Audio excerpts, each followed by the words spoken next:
అభివృద్ధి పేరుతో దోచుకున్నారు అని పదే పదే తెలంగాణ వాదుల మాటలు మరి ఏం ఏ రకంగా చూస్తారు? దోచుకున్నామంటున్నా నేను అదే ఆ డిస్కషన్ రావాలమ్మా. Thank you for asking me this question. ఏం దోచుకున్నామనే అడుగుతున్నాను నేను. ఏం దోచుకున్నాం?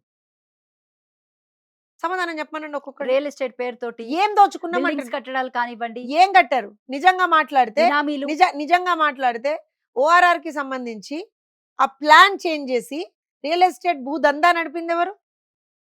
మేము ఒక ప్లాన్ చేస్తే ఆ ప్లాన్ చేంజ్ చేసి రియల్ ఎస్టేట్ భూదందా నడిపింది ఎవరు? ఆయన మహానేత, మహామేత, whatever you call it కదా. ఐఎస్బి తీసుకొచ్చామా, అందులో ఏం దోపిడీ చేశామమ్మా?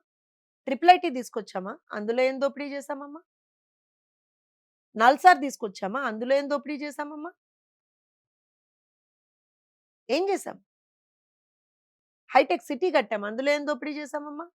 అరే 2 నగరాలు ఉన్న దాన్ని 3వ నగరంగా ఎస్టాబ్లిష్ చేసి ఎక్స్పాండ్ చేసి సైబరాబాద్ నిర్మించాం. ఏం దోపిడీ చేశాం? రంగారెడ్డి, హైదరాబాద్ చుట్టుపక్కల 200 పైచిలకు ఇంజనీరింగ్ కాలేజెస్ తీసుకొచ్చాం. ఇవాళ రోజున ప్రపంచం నలుమూలలా ఒక తెలుగోడు ఉండి పని చేస్తున్నాడు అని అంటే దాని బేస్ ఎక్కడి నుంచి వచ్చింది? ఒక ఈకో సిస్టమ్ ని డెవలప్ చేసాం మేము ఆ రోజున. ఏం దోచుకున్నాం? తెలంగాణ ఆడబిడ్డలకి ఇవాళ మాట్లాడుతున్నటువంటి ఒక్కొక్కడికే సమాధానం చెప్తున్నాం. తెలంగాణ ఆడబిడ్డలకు ఆ రోజున మీరు ఇవాళ వరకు ఆలోచించలేదు దీని గురించి. ఆ రోజున నా నాయకుడు 94, 95లోనే ఆలోచించి తెలంగాణలో ఉన్నటువంటి, అఫ్ కోర్స్ ఆంధ్రప్రదేశ్ మొత్తం కాబట్టి, బట్ తెలంగాణ ఎక్కువగా దానివల్ల బెనిఫిట్ అయింది. ప్రొఫెషనల్ కోర్సెస్లో ఆడపిల్లలకి రిజర్వేషన్ కల్పించాను తెలుసా మేము. ప్రొఫెషనల్ కోర్సెస్లో ఆ రోజున ఎంసెట్ రాస్తే ఎక్కడెక్కడో మారుమూల ప్రాంతాల్లో ఉన్నటువంటి ఆడపిల్లలు కూడా బ్రహ్మాండంగా ఒక top notch educational institute, top notch engineering కాలేజెస్లో ఇంజనీరింగ్ చేశారు. ఒక్కటి చూపించండి అమ్మాయి లాంటి వన్ సింగిల్ థింగ్. నేను రాజకీయం వదిలేస్తాను. ఎందుకంటే తెలంగాణలో నేను ఇవాళ తెలంగాణ ఆవిర్భావ దినోత్సవం సందర్భంగా ఒక్క మాట చెప్తాను మేడం. తెలంగాణ జాతి ఎట్లాంటిది అని అంటే నరాల్లో నీతి ఉంటుంది. మాది తెలంగాణ జాతి, మా నరమున ఉన్నది నీతి. నీతి ఉన్నోళ్ళం కాబట్టి వాళ్ళ రోజున మనకు ఎవరైతే మంచి చేసిండ్రో వాళ్ళని గుండెల్లో పెట్టుకొని చూసుకుంటున్నాం. ఎవరు చేసిండ్రో మంచి? ఏ పార్టీ అన్న, ఇప్పుడు వేరే వచ్చినటువంటి పార్టీలు కూడా మంచి చేసినాయి, వాళ్ళందరినీ గుండెల్లో పెట్టుకుంటాం మనం. ఎవరిని తక్కువ ఎవరిని ఎక్కువ అంటలేను.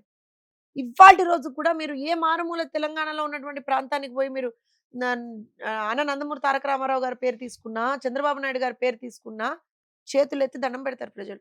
నీళ్ల కోసం అలమటించేటువంటి మారుమూల కుగ్రామాల్లో బోర్లు తవ్వించినటువంటి ఘనత నారా చంద్రబాబు నాయుడు గారు. Show me single thing like that.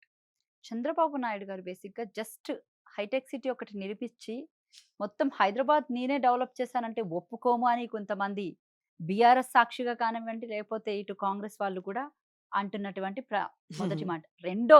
రెండోది కూడా ఇక్కడ మెయిన్ తెలంగాణ వ్యతిరేకి చంద్రబాబు నాయుడిని అసలు మేము హైదరాబాద్ లో కాలు పెట్టనివ్వం, మళ్ళీ ఇక్కడ తెలంగాణలో టీడీపీ పార్టీ పురుడు పోసుకోవడం సాధ్యం కాదు అనేది ఒక వాదన. వాళ్ళని కాదు, ఇంకోటి కూడా ఉంది ఇక్కడ, చెప్పండి. ఇంకోటి కూడా ఉంది. ఒకవేళ కానీ టీడీపీ పార్టీ తెలంగాణలో మళ్ళీ పురుడు పోసుకుంటే అది బీఆర్ఎస్ పార్టీకి పునాది, మళ్ళీ రెట్టింపు వేగంతో ముందుకు రాబోతుంది అనే వాదన కూడా ఉంది. ఈ మూడు వీటికి మీరు చెప్పే సమాధానం ఏంటి? రాజకీయ అవివేకులు మాట్లాడుతున్నటువంటి మాటలు ఇవి. చంద్రబాబు నాయుడు గారిని కానీ, తెలుగుదేశం పార్టీని కానీ తెలంగాణ నుంచి దూరం చేయడం అనేటువంటిది ఎవరైతే మాట్లాడినరో వాళ్ళతోటే కాదు కదా, ఆ దేవుడి వల్ల కూడా కాదు. ఎందుకంటే తెలంగాణలో మేము అంతర్భాగం. తెలంగాణకి నిజమైనటువంటి స్వాతంత్రం తీసుకొచ్చినటువంటి పార్టీ మాది. పటేల్ పట్వారీ వ్యవస్థని రద్దు చేసి నిజమైనటువంటి స్వాతంత్రం తీసుకొచ్చినటువంటి పార్టీ మాది. చంద్రబాబు నాయుడు గారు హైదరాబాద్ తప్పించి ఏం డెవలప్ చేయలేదు అనేటువంటి మూర్ఖులకి, మీ దగ్గర కెమెరాస్ ఉన్నాయి కదా, ఒకసారి మొత్తం తెలంగాణ వెళ్దాం. You me with the camera.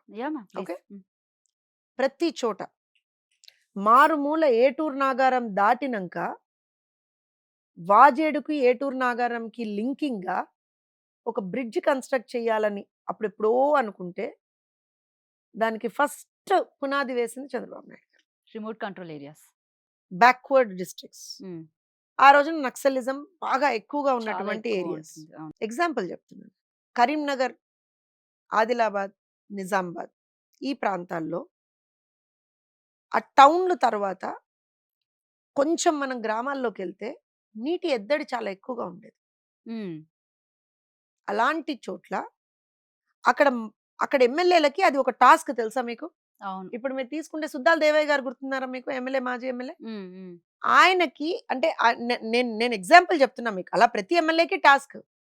ప్రతి ఊర్లో బోర్లు. టాస్క్ అది వాళ్ళకి. చంద్రబాబు నాయుడు గారు ఇచ్చిన. ఆ టైంలో ఎంఆర్ఓలుగా, రెవెన్యూ ఆఫీసర్స్‌గా పనిచేసినటువంటి వాళ్ళని ఒక్కసారి ఎవరినన్నా మీరు ఇంటర్వ్యూ చేయండి. వాళ్ళు మీకు చెప్తారు చంద్రబాబు నాయుడు గారు ఏ రకంగా వాళ్ళని పరుగులు పెట్టించి పనులు చేయించారని. ఏం వ్యతిరేకి వ్యతిరేకి, వ్యతిరేకి, వ్యతిరేకి అనేటువంటి వాళ్ళని మాట్లాడే వాళ్ళని నేను అడుగుతున్నా ఏం వ్యతిరేకం అని ఇక్కడ అడుగుతున్నా. ఇంకో క్రాస్ క్వెషన్ మేడం. ఆ! బేసిక్‌గా టీడీపీ పార్టీ ఆంధ్ర పార్టీగానే చూస్తారా? ఎందుకు చూస్తామంటున్నా. తెలుగు వాళ్ళ పార్టీ అమ్మా. ఆంధ్ర, తెలంగాణ 2 తెలుగు వాళ్ళ పార్టీ. అన్నగారు పార్టీ పెట్టినప్పుడు ఆంధ్ర కోసం, తెలంగాణ కోసం అని పెట్టారా? అన్నగారు పార్టీ పెట్టినప్పుడు తెలుగోడి కోసం పెట్టారు. నువ్వు తెలుగుదానివా? తెలుగా కాదా నువ్వు? తెలుగమ్మాయిని. మరి తెలుగు అమ్మాయివైతే తెలుగుదేశమే. సింపుల్.